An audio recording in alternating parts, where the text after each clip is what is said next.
Hey guys, what is up? It is me, the Chosen One, back at you again with another video. Today we're actually going to be talking about CSGO lower ranked players and some of the mistakes that they tend to make in games. So I've been playing with a lot of my friends who are lower ranked at the game, and I've noticed some of the mistakes they made in the game, and it's really what's just keeping them in these lower ranks. So with all that said, let's get into the video and see if we can help you guys out with pointing out some of the mistakes you may be making. So number one on my list is going to be not counter strafing, and counter strafing is something that is very essential to Counter Strike. So if you don't know, when you're moving in Counter Strike and you try to spray, your spray is just going to be absolutely everywhere. Counter strafing is pretty much, to put it simply, just hitting the other key in the other direction in the opposite way that you're running. That might have sounded a little bit complicated, but if you look up a video on counter strafing, it is not very complicated to do. It's hard to master, but fairly easy to learn. So let's say you're hitting A to move left. Before you shoot, you're going to want to tap D, and it's going to put your player at a complete stop. This is going to make it so you can stop immediately and make your shots a lot more accurate. And a lot of people like to call people who are doing this like cheating and stuff, because it kind of makes it look like you're running and hitting headshots. And at the lower rank, if you counter strafe, a lot of the times players don't even know what that is, and they end up calling you a cheater, and they're like, oh, you're running and shooting and stuff like that. But ultimately, it's just counter strafing, and it's such an important part of the game, and I feel like a lot of lower ranks don't really know about this concept. Simply being able to counter strafe while a lot of other people in your rank aren't able to do that, or just unaware of it, is going to put you at a huge advantage, and you're going to see yourself ranking up solely because of this. It will make your shots a lot more accurate, as a lot of people don't stop before they shoot, or they wait a little second or two, and it just messes up their whole rhythm, it messes up their whole motion, and it makes it so they miss a lot of shots. If you don't know about this already, look it up. It will definitely help out your aim, it will definitely help you get kills, and ultimately will definitely help you rank up. Number two on my list is going to be piggybacking on the first thing that I said in this video about counter strafing, but this is going to be failure to learn the spray patterns. So a lot of the people who play this game don't bother to take the time to learn the spray patterns, and that's a huge issue in and of itself. A lot of people don't take the time to DM, they don't take the time to watch videos, they simply just play competitive game after competitive game after competitive game, and then they wonder why they're not getting good at the game. CSGO is a game that you can put all the time into competitive that you want, but if you don't take the time to learn the fundamentals and you don't take the time to practice, you are just not gonna be good. Learning the spray patterns is very important. I see a lot of people literally shooting one bullet at a time, waiting for the gun to reset, shooting another bullet, and by the time you do all that, if you miss one or two, you're probably just gonna die. Some of the spray patterns in the lower ranks just makes me just cringe, because I see that these players really just don't understand the simple mechanics of the spray patterns in the game, and there are plenty of videos that I recommend you going out there and looking up more that will go more in depth than this video ever could, and there are a lot of good tutorials on there about learning the spray pattern. There are good maps on how to do it as well.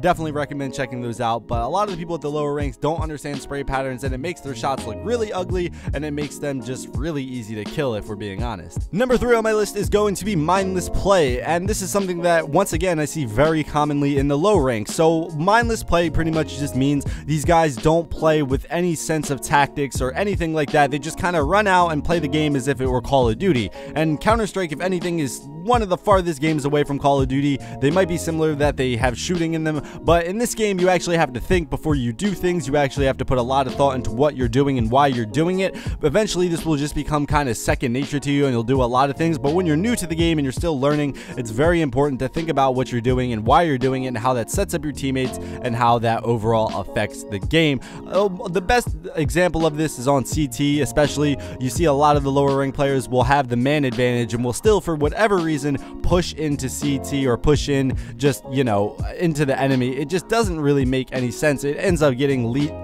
just deaths that really don't need to be there, and it just puts your team at a disadvantage. So make sure to think about what you're doing. I know it might sound like a very simple tip and something that you should always be doing, but honestly, just sit there and think about what you're doing one game before you're doing stuff, and you'll ultimately notice a change in your score and the way you perform in the game. Number four on my list is going to be something that I see in all ranks, but definitely something that tends to happen more in the lower ranks, and that is going to be giving up on the match. So I've played games where we've literally been down 15-0 at the half, and we managed to somehow come back and win 15 straight to tie the game. No match is over until it's over, and this tends to not really sink in with a lot of people. A lot of people end up going, hey, the game, we're down by like 5 or 6, I'm giving up, all right, I'm throwing, all right, I'm raging, and people just get really mad and upset, and they just give up on the game in general, and they think the game is a lost cause. When you do that, you're pretty much conceding the game, and you're going to lose. It doesn't really hurt to put in the effort all the way throughout the game, game and try to win the game no matter the score, because once again, you never know. You could always come back. But I see people get down by like 5, 6, even sometimes 4 or 3, and they just end up getting really upset and just giving up on the game. And that's honestly no way to play the game. And if you're gonna do that, then realistically speaking, you might as well not even play the game at all. So coming in at number 5, and my final thing on the list, is going to be something that I did a lot myself when I was a lower ranked player, and something that a lot of people do regardless of rank as well, and it's going to be blaming other players when it really isn't necessary. So blaming other players is a quick way to get other people on your team raging. It's also a way to place blame away from yourself. So a lot of the time, people will blame their teammates for the reason they're not ranking up, blaming teammates for pretty much any reason that they're not doing well at the game. Well, sometimes you just have to look into the mirror and go, hey, am I good at this game? And sometimes the answer might be no, you're not very good at this game. I remember when I was in Silver Elite and I thought I was the shit. I thought I was really good, but for whatever reason, I was in Silver Elite. I ended up blaming my teammates a lot, and I ended up getting really mad and frustrated at them, and I didn't look at myself and try to improve on the game and my mechanics of the game, because I was just blaming everyone else. Only when I looked at myself and I looked at the way I was playing the game did I realize, hey,